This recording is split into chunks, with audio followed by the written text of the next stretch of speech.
가지고 여러분들과 함께 말씀을 나누려고 하는데요. 예레미야서는 누가 썼죠? 선지자, 눈물의 선지자 예레미야가 썼는데요. 특별히 예레미야는 여호야김 왕 때부터 시드기야 왕 때까지 활동했던 그 선지자인데요. 눈물의 선지자입니다. 눈물을 많이 흘리면서 정말 하나님의 마음과 하나님의 뜻을 특별히 남유다 예루살렘을 향해서 많이 하나님의 말씀을 대언하고 전했어요. 그때 당시 백성들은 우상 숭배를 하였고 왕과 제사장들 그 관리들이 악행이 심해서 하나님이 너무 슬퍼하셨어요. 그래서 에레미야를 택하셔서 에레미야를 통해 너희가 우상 숭배와 하나님 앞에 악행을 저지름으로 말미암아 남유다 예루살렘이 무너질 것이다 라는 그 선포를 하셨어요. 그러니까 당연히 누가 싫어하겠어요? 왕과 또 관리들과 또 제사장들과 백성들은 눈물의 선지자 예레미야를 싫어했어요. 왜요? 자꾸 잘못들을 자꾸 끄집어내는 역할을 하기 때문에 그걸 통해서 그들 백성들이 회개할 것을 촉구하니까 그들이 그를 눈의 가시로 여겼습니다. 그래서 왕의 궁전 안에 있는 그 시위대 뜰 안에 감옥에 가두기까지 했어요. 하도 하나님의 말씀을 올곧게 전하니까 타협 없이 올곧게 전하니까 눈의 가시가 돼서 왕의 궁전에 그 시위대 뜰 안에 있는 감옥에 그를 가두었습니다. 보니까 32장 1절에 보니까 그런 말이 나오죠. 32장 1절에 보니까 유다의 시드기야 왕 열째 해 곧 느부갓네살 18째 해 여호와의 말씀이 에레미야에 임하니라 하면서 3절에 어떻게 말하고 있어요? 3절 끝에 보니까 3절에서 5절 끝에 말하니까 시드기야 왕이 이제는 바벨론의 포위가 될 것이고 바벨론과 싸워도 아무 승리를 거두지 못할 것이라는 그런 예언을 하니까 시드기야가 이것을 듣고 마음에 분함을 가지고 그를 뭐 했다 그래요? 5절 끝에 그를 가두었음이라 이렇게 표현하죠. 그리고 33장 1절에 보니까 예레미야가 아직 시위대 뜰에 갇혀 있을 때 여호와의 말씀이 그에게 두 번째로 임하니라 이르시되 지금 예레미야 33장 2절에서 3절을 말하는 예레미야의 상황은 지금 어디에 있다고요? 시위대 뜰 감옥에 갇혀 있는 상황에 있습니다. 구체적으로 시드기야 왕이 바벨론에 잡혀가고 싸워도 승리하지 못할 것이라고 예언하니까 시드기야는 그 소리가 너무 듣기 싫어서 결국 예레미야를 그 감옥에 가두게 되었습니다. 이런 예언만 한 것이 아니라 예루살렘은 몰락할 것입니다. 여호아스 왕은 폐위당하며 애굽에서 죽임을 당할 것입니다. 여호야김은 예루살렘 밖으로 끌려나가 죽임을 당할 것입니다.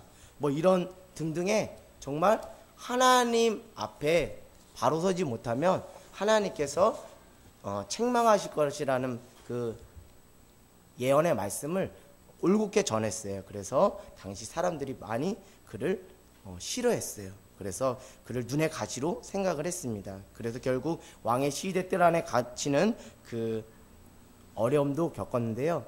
참 에레미야를 보면 참 불쌍한 사람 같아요. 뭐 개인적으로 에레미야가 이렇게 하고 싶어서 한 것이 아니라 하나님의 말씀이 누구에게 임했어요? 많은 사람들 중에 특별히 하나님이 택하신 에레미야에게 임한 거예요. 그 말씀을 받고 그가 침묵할 수가 없는 거예요. 왜? 하나님의 말씀이기 때문에 그것을 올곧게 전하다가 이런 어려움을 겪게 되었습니다. 그 결과는 하나님의 뜻을 열심히 전한 그 결과는 시대뜰 감옥에 갇혀 사람들에게 미움받는 신세가 되었습니다. 이런 상황 가운데서 참 에레미야는 참 힘들었을 것 같아요. 내가 하나님의 뜻 안에 온전히 붙잡혀서 하나님의 뜻을 전했지만 그 결과가 내게 축복이 아니라 고난이며 그 박해며 또 감옥에 갇히는 신세가 된 그 상황을 보면서 예레미야는 많이 힘들었을 거예요. 그럼에도 불구하고 하나님의 사명을 예레미야는 끝까지 감당하는 선지자의 삶을 살았습니다. 우리 디모데후서 3장 12절에 보면 이런 말이 있어요. 무릇 그리스도 예수 안에서 경건하게 살고자 하는 자는 무엇을 받는다고요? 박해를 받느니라. 디모데후서 3장 12절에 기록되어 있습니다. 혹시 내가 하나님의 뜻을 따라 경건하게 살았는데 내 삶에 축복 대신 박해가 온다면 여러분 디모데후서 3장 12절 말씀을 의지하는 저와 여러분 되길 원합니다. 이런 박해가 왔을 때 당황하거나 두려워하지 말고 그 주님의 말씀을 붙잡는 시간이 되길 원해요. 마태복음 5장 10절에도 이렇게 말하고 있어요. 의를 위하여 박해를 받는 자는 복이 있나니 천국이 그들의 것임이니라. 마태복음 5장 10절에 기록되어 있습니다. 하나님의 뜻대로 사는 결과가 오히려 내 삶에 박해가 찾아온다면, 고난이 찾아온다면 그것으로 인해 온전히 기뻐하는 저와 여러분이 되길 원합니다. 그것은 디모데후서 3장 12절 말씀처럼 내가 하나님 앞에 어떻게 살아가고 있다는 증거가 되는 거예요. 경건하게 살아가고 있다는 증거가 되기 때문에 그것으로 기뻐하는 저와 여러분 되길 원합니다. 또 여러분이 마태복음 5장 10절 말씀처럼 의를 위하여 박해를 받는 자에게는 무엇의 복이 있어요? 현세의 복은 없을지 몰라도 하나님이 예비하신 천국의 복이 있기 때문에 그 하나님의 그 천국의 복을 기대하며 소망하며 그 시간들을 뛰어넘는 그 은혜가 있기를 원합니다. 혹 예수님을 믿고 축복만 받기를 기대하고 신앙생활을 한다면 우리는 예수 안 믿는 사람과 전혀 차이가 있다 없다? 없어요. 예수님 믿고 축복받는 것을 전부라고 생각하는 사람은 예수님 안 믿는 사람하고 별반 차이가 없다는 거예요. 여러분 예수님을 믿는다는 것은 축복도 있지만 우리 안에 그 고난의 길도 있다는 것을 늘 기억하는 저와 여러분이 되길 원합니다. 그러나 그 밖에는 세상이 주는 고난이 아니라 나 자신을 넘어뜨리는 고난이 아니라 오히려 그것으로 인해 천국으로 하나님께서 인도하는 그 은혜와 축복이 우리 안에 있다는 것을 늘 기억하는 저와 여러분이 되길 원합니다. 결국 밖에는 고난으로 끝나는 것이 아니라 궁극적으로 여러분의 삶에 천국의 축복이 임하도록 인도하는 길임을 명심하고 밖에 가운데 온전히 기뻐하는 저와 여러분이 되길 원합니다. 그래서 여러분의 지금까지 여러분이 가지고 있던 그 생각과 그 마음으로 신앙생활하지 말고 하나님의 생각과 마음으로 신앙생활을 할 때 우리가 온전히 승리할 수 있는 줄 믿습니다. 여전히 우리의 생각과 우리의 마음으로 신앙생활하면 늘 우리는 실족하기 십상이에요. 늘 상처받았다라고 말하기 쉽습니다. 나 시험 들었다라고 말하기 쉬워요. 그래서 결국 교회를 떠나고 예수님까지 버리는 안타까운 결과를 초래하게 됩니다. 애시당초 내 마음과 뜻으로 하나님을 따르는 것이 아니라 하나님의 생각과 그 마음으로 하나님을 따라가는 것이 끝까지 하나님을 따라가는 길임을 깨닫는 저와 여러분이 되길 원합니다. 하나님의 생각과 마음으로 신앙생활을 한다면 내 삶에 있는 밖에도 하나님이 의도하신 계획과 뜻이 있을 것이라 생각하게 되며 그것을 놓고 더욱더 우리가 기도에 힘쓰는 삶이 되겠죠. 예레미야 33장 2절에서 3절에 예레미야는 하나님을 기대하며 하나님의 일하심을 노래하며 소망을 말하고 있습니다. 그런데 놀라운 것은 그의 상황은 어떠하다고요? 전혀 소망을 노래할 수 없는 상황이에요. 지금 시위대들 감옥에 갇혀 있기 때문에. 그런데 33장 1절에 더 절망스러운 것은 무엇이 있어요? 예레미야가 아직이라는 것은 그 풀어나는 때가 허락되었다는 거 아직도 허락되지 않았다는 거예요. 여전히 길이 보이지 않는 거예요. 내가 언제 감옥에서 나갈지 아직 길이 보이지 않는 거예요. 깜깜한 암흑만 보인다는 그 아직이라는 그 시간들 속에서 예레미야는 지금 갇혀 있어요. 그럼에도 불구하고 33장 2절에서 3절에 그는 하나님을 기대하며 하나님의 일하심을 노래하며 그 소망을 말하고 있다는 것이죠. 비록 그의 육신은 갇혀서 사망 선고 받은 자 같으나 예레미야 안에 역사하시는 하나님의 영, 즉 성령은 죽지 않고 여전히 역사하셔서 오늘도 감옥의 그 자리에서 예레미야는 하나님의 말씀을 듣고 그 하나님의 말씀을 선포하는 그 삶을 살았습니다. 결국 감옥 안에도 여전히 하나님이 뭐 하신다? 살아서 역사하신다는 것을 우리가 알 수 있습니다. 결국 어떤 상황의 굴레 속에 하나님이 제한받는 분이 아니라 어떤 상황과 여건을 초월하여 뛰어넘고 역사하신 그 하나님을 우리가 믿기를 원합니다. 나는 어떤 상황에 따라서 하나님을 살아계신 하나님으로 믿기도 하지만 또 내 상황이 불리하면 하나님은 죽은 하나님으로 전혀 하나님을 붙잡지 않고 내버려 둘 때가 있습니다. 사랑하는 여러분, 우리의 상황이 어떠하든지 간에 분명한 한 가지는 하나님은 오늘도 여전히 내 삶에 살아서 역사하시는 분이라는 거예요. 내 상황이 불리하든 내 상황이 유리하든 어떤 상황에서도 하나님은 여전히 살아서 역사하신다는 것을 우리가 늘 잊지 않기를 원합니다. 그리고 그 살아계신 하나님을 붙잡고 간절히 기도하는 저와 여러분이 되길 원합니다. 그럴 때 여러분의 삶에 놀라운 삶의 변화가 일어날 줄 믿습니다. 내가 처한 환경이 내가 원하는 대로 변하지 않는다 할지라도 내가 그 환경과 상황을 보는 나의 관점이 이제는 믿음의 관점으로 바뀌어서 그 믿음의 관점으로 그것을 넘어서는 그 기적을 경험하는 그 은혜가 있게 될 줄 믿습니다. 여러분, 혹시 여러분이 물에 빠지거나 깊은 웅덩이에 빠져 있다면 여러분은 어떻게 하시겠어요? 그때도 여러분 제가 석사학위 제가 박사학위 받았으니까 저 어떻게 나가야 될지 이렇게 그런 거 따질까요? 제가 돈이 많으니까 그런 거 따질까요? 그냥 단순하죠. 저 좀 뭐 해주세요? 살려주세요. 그런 거. 살려주세요. 왜요? 그 상황이 그만큼 이것저것 따지고 잴 만큼의 여유 있는 시간이 아니기 때문에 우린 절박하게 그저 살려달라고 외치고 부르짖을 수밖에 없어요. 그것처럼 우리 신앙도 만약 우리의 영혼이 우리의 신앙이 깊은 물 웅덩이에 빠져 있다면 그때 여러분은 어떻게 하시겠어요?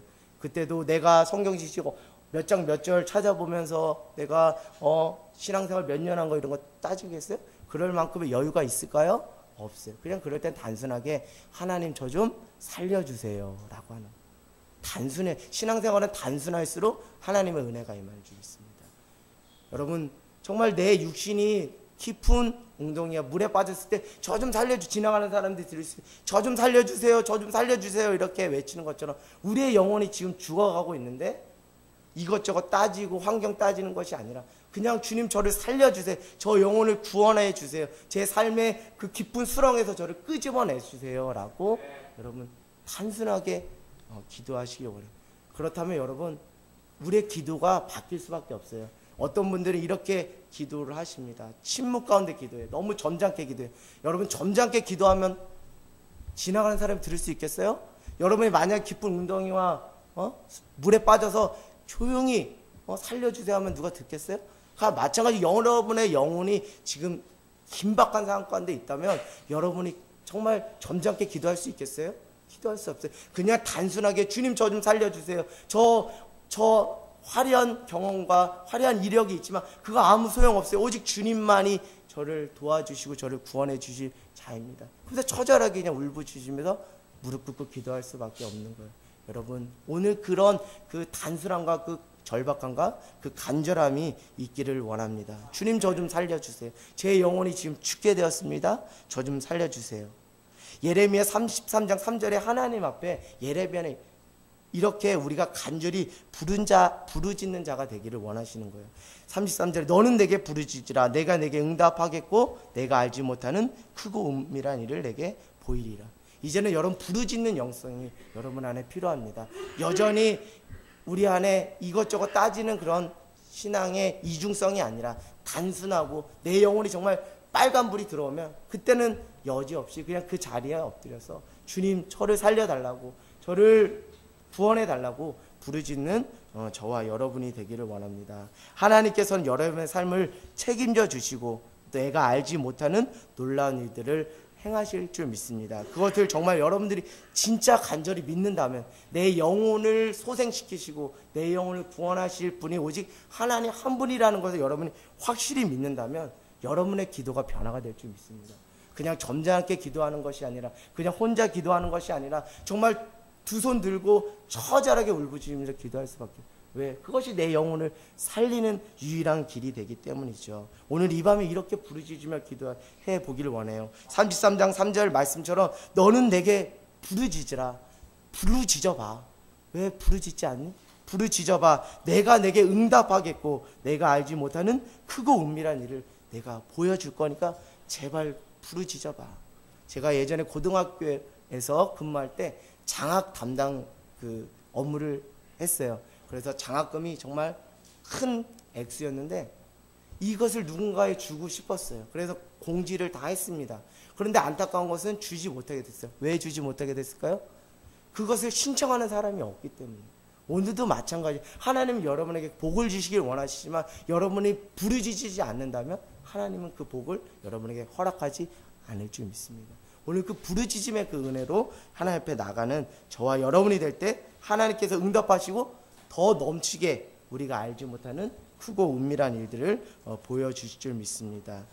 그 하나님의 그 놀라운 기도의 경험, 그 은혜를 경험하는 저와 여러분이 되기를 원합니다. 여러분 33장 2절에 여호와 하나님을 이렇게 표현하고 있어요. 이를 행하시는 여호와, 그것을 만들며 성취하는 여호와, 그의 이름을 여호와라 하는 이가 이와 같이 이르시도다. 여러분 하나님은 일을 저지르시는 분이 아니에요. 일만 너 이거 한번 해봐 하고 뒷짐지시는 분이 아니에요. 오늘 말씀처럼 그 일이 뭐가 되게 성취되기까지 끝까지 우리의 삶을 앞뒤 좌우 다 뭐 해주시는 통으로 책임져 주시는 분이에요. 그런데 여전히 내 삶에 왜 열매가 맺혀지지 않는 거예요? 그건 하나님 책임이에요? 내 책임이에요? 내 책임인 거예요. 왜요? 일을 행하시고 그것을 만들며 성취하신 하나님을 내가 시작 때는 붙잡았을지 몰라도 열매되는 그 끝 지점에는 내가 놓쳤기 때문에 그 삶에 아무런 열매가 맺혀지지 않는 거예요. 열심히 살긴 살았지만 그 삶에 열매가 맺히지 않는 거예요. 여러분 처음에는 간절함으로 기도하고 어떤 일을 계획하고 추진해 나갑니다. 그럼 하나님의 은혜를 주셔서 하나님께서 열매를 맺히게 하는 것을 우리가 경험할 수 있어요. 그러면 우리의 삶에 또 하나님께서 부와 또 명예를 허락해 주십니다. 근데 이때 정말 신앙 안에서 분별력 있는 사람은 끝까지 일을 행하시고 만드시고 성취하시는 하나님을 끝까지 붙잡는데 내 안에 좀 형편이 나아지고 명예와 부가 찾아오면 이제는 하나님 의지하지 않아도 그냥 알아서 삶이 굴러간다 생각해서 그때부터 그 일을 만드시고 성취하신 하나님을 부여잡지 않기 때문에 그때부터 무엇이 되지 않아요? 결국 열매가 되지 않는 거예요. 저는 주변에 이렇게 보면 정말 처음은 정말 화려해요.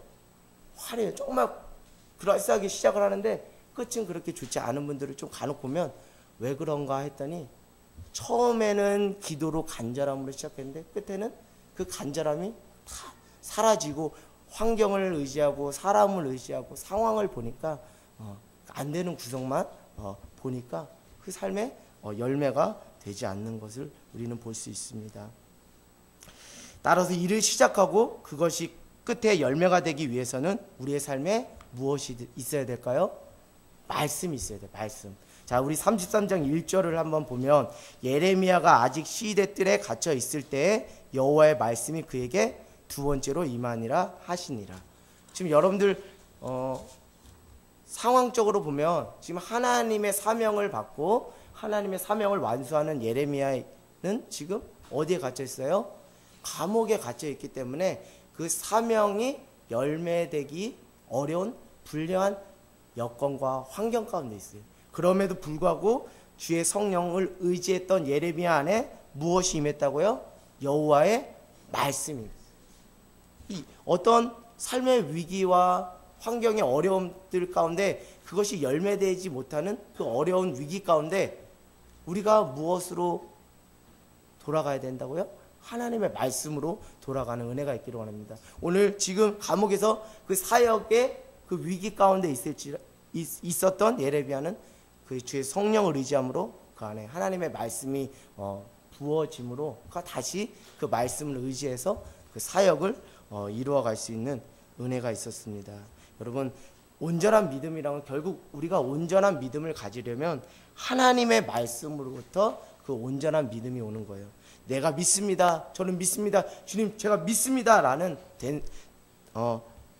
단순한 외침을 통해 그 믿음을 내가 획득하는 게 아니에요. 내가 뭐 사는 게 아니에요. 믿음은 내가 노력해서 사는 게 아니에요. 철저히 주의 성령 안에서 하나님의 말씀을 통해 주시는 그 은혜로 말미암아 그 믿음을 우리에게 무엇 주시는 거예요? 선물로 주시는 거예요. 그 선물을 우리가 받아 누리면 되는 거예요. 그러나 자칫 잘못하면 그 선물을 받아 누리는 우리가 그것을 우리가 주체적으로 사는 사람의 입장으로 바뀌어서 믿습니다 하면 다 되는 줄 알고 하는데 그거는 온전한 믿음이 아니라 온전한 말씀의 터 위에서 하나님이 믿게 해주시는 그 은혜로 우리 안에 믿음이 생기는, 결국 시작부터 끝까지 열매가 되려면 그 말씀에 기초한 온전한 믿음의 터 위에서 기도해야 된다는 거예요. 오늘 예레미야의 그 사역의 그 위기 가운데 예레미야가 승리할 수 있었던 것은 그의 주의 성령 안에서 그에게 임하는 하나님의 말씀이 있었고 그 하나님의 말씀에 기초해서 그가 믿고 그가 기도함으로 33장 2절에서 3절에 고백을 할 수 있는 거예요. 이를 행하시는 여호와십니다. 그것을 만들어 성취하시는 하나님이십니다. 여러분 하나님께 부르짖어 보십시오. 하나님께서 응답하시고 여러분이 알지 못하는 크고 은밀한 일을 행하실 것입니다. 여러분 이것을 말할 처지가 돼요? 지금 상황이 돼요? 예레미야는? 그런 상황이 아니에요. 그럼에도 불구하고 단호하게 예언할 수 있었던 것, 선포할 수 있었던 것은 그 안에 온전한 하나님의 말씀에 대한 확신과 신뢰가 밑바탕이 된 그 믿음이 있었기 때문에 이렇게 할 수 있는 것이죠. 여러분 이제 하나님을 다시 붙잡는 저와 여러분이 되기를 원합니다. 하나님의 말씀에 기초하여 하나님을 향한 온전한 신뢰와 기대를 하며 확신하는 믿음을 가지고 하나님 앞에 부르짖는 때가 지금 바로 이 순간인 줄 믿습니다. 하나님이 일을 행하시고 성취하시는 하나님이세요. 우리 삶에 풍성한 열매를 허락해 주시는 분이십니다. 그러나 한 가지 여러분 놓지 말아야 될 게 있어요. 끝으로 하나님의 일하심의 방식은 우리가 생각하는 것 전혀 다른 방향으로 또 일하실 수 있다는 그 가능성의 여지를 우리가 항상 열어놔야 된다는 거예요.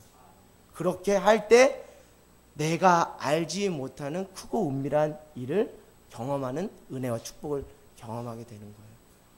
내가 기대하지 못했던, 내가 상상하지 못했던 크고 놀라운 일들을 우리에게 보여주시는 거예요. 여전히 내가 생각하는 방식으로 하나님의 일을 하려고 하면 하나님이 쏟아 부어주시고자 하는 크고 은밀한 일들을 경험할 수 없어요. 그렇기 때문에 애시당초 주의 말씀을 들을 때 내 생각은 여러분 다 비우고 오는 은혜가 있기를 원해요. 그렇지 않으면 하나님의 말씀이 임할 수 없고 하나님의 말씀을 통해 주시는 그 지혜를 우리가 받아 누릴 수 없기 때문입니다. 저는 하나님께서 하말 여름 성경 성품학교 또 청소년 청년 캠프를 통해서 우리가 기대하지 못했던 또 상상하지 못했던 크고 놀라운 일들을 이루실 것을 믿습니다. 혹자는 이렇게 말해요. 다음 세대의 부흥을 위해서 하나님께서 일을 마련해 놓으셨다라고 생각을 하지만 저는 그렇게 생각하지 않아요. 다음 세대뿐만 아니라 온 세대, 하늘땅교회 안에 있는 다음 세대뿐만 아니라 온 세대가 하나님의 마음으로 물드는 그런 은혜가 있을 줄 믿습니다. 그래서 가정이 살아나고 교회가 살아나고 직장이 살아나고 학교가 살아나고 오산이 변하고 한국이 변하고 세계 열방이 변하는 그 안에서 하나님의 놀라운 나라가 확정되는 은혜가 있을 줄 믿습니다. 여러분 제한하지 마세요. 우리의 생각으로 제한하면 그것밖에 우리는 경험할 수 없어요. 이제는 여러분 하나님 앞에 다 맡기면서 하나님이 이렇게도 일하실 수 있는 하나님이시라는 모든 가능성을 열어놓고 주님 앞에 나가는 저와 여러분이 되길 원합니다. 여러분 여기에 풍선이 있어요. 근데 이 풍선이 저렇게 빵빵하게 풍선으로 되려면 우리가 어떻게 해야 돼요? 입술로 그 풍선에 뭐를 넣어야 돼요? 바람을 넣어요. 그와 마찬가지로 하나님의 일도 우리가 이것이 하나님의 일입니다 라고 말할 수는 있지만 이것이 열매되지 못하는 것은 우리 안에 하나님을 향한 온전한 믿음이 부족하기 때문에 그 믿음의 바람을 빵빵하게 불어넣어야 저 풍선처럼 이렇게 하나님의 일이 정말 하나님의 일이 되고 열매가 될 수 있는 것. 여러분 지금 하나님께서 우리를 통해서 어떤 일을 행하실 줄 여러분 다 아시죠? 말씀을 통해서 여러분의 개인의 삶을 통해 다 아실 거예요. 이제 우리가 준비하고 무엇을 하나님을 향해 불어넣어야 된다? 하나님을 향한 온전한 그 믿음과 확신과 기대와 신뢰함으로 정말 여러분 인생을 향해서 크게 심호흡을 한번 해보세요. 그리고 하나님의 일이 될 수 있도록 믿음으로 크게 한번 호흡을 가다듬어 보세요. 그럼 하나님께서 여러분이 생각하는 것 그 이상의 놀라운 일들을 이루어 주실 것입니다.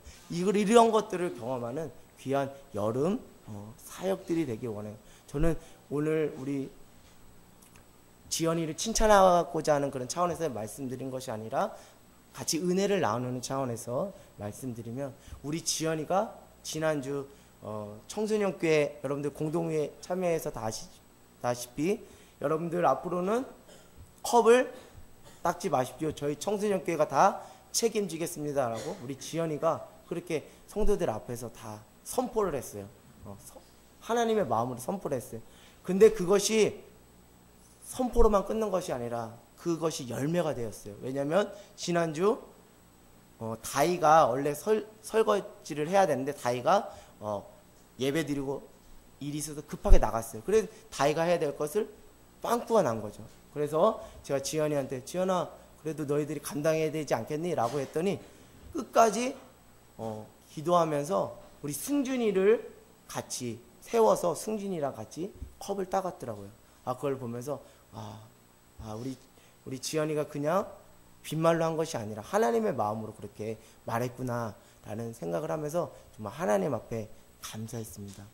또 오늘 제가 우리 희찬이도 알 거예요. 희찬이 신방을 가자고 우리 지연이한테 전화를 했어요. 지연아, 너 청소년교회 회장이니까 우리 청소년교회 대표로 우리 희찬이 신방 가자. 그래서 제가 이제 가는데 지연이가 생각보다 늦게 오더라고요. 그래서 왜 이렇게 늦게 오나 했더니 어떤 검은 봉다리를 들고 오더라고요. 그래서 왜 그런가 했더니 지연아 그 뭐야 그랬더니 병원에 가는데 희찬이 좀 이렇게 주고 싶어서 음료수를 샀다는 거예요. 그 마음을 보면서 우리 지연이가 한 마음이 아니라 그 안에 하나님의 마음이 부어지니까 그가 그것에 순종함으로 그렇게 섬김과 나눔을 실천하는 모습을 보면서 참 감사하더라고요. 오늘 이런 일들이 우리 하늘 땅 그 곳곳에서 일어날 줄 믿습니다. 교회 안에서만이 아니라 가정과 또 직장과 이웃 모든 곳에서 그런 하나님의 마음으로 물드는 일들이 일어날 줄 믿습니다. 여러분 한 사람을 통해 하나님은 놀라운 일들을 이루어 가실 것입니다. 나 한 사람을 통해서 이제 하나님의 나라가 세워지는 은혜가 있을 줄 믿습니다. 그 귀한 하나님의 나라 사역에 쓰임받는, 믿음으로 반응하여 쓰임받는 저와 여러분이 되기를 주님의 이름으로 간절히 기도합니다.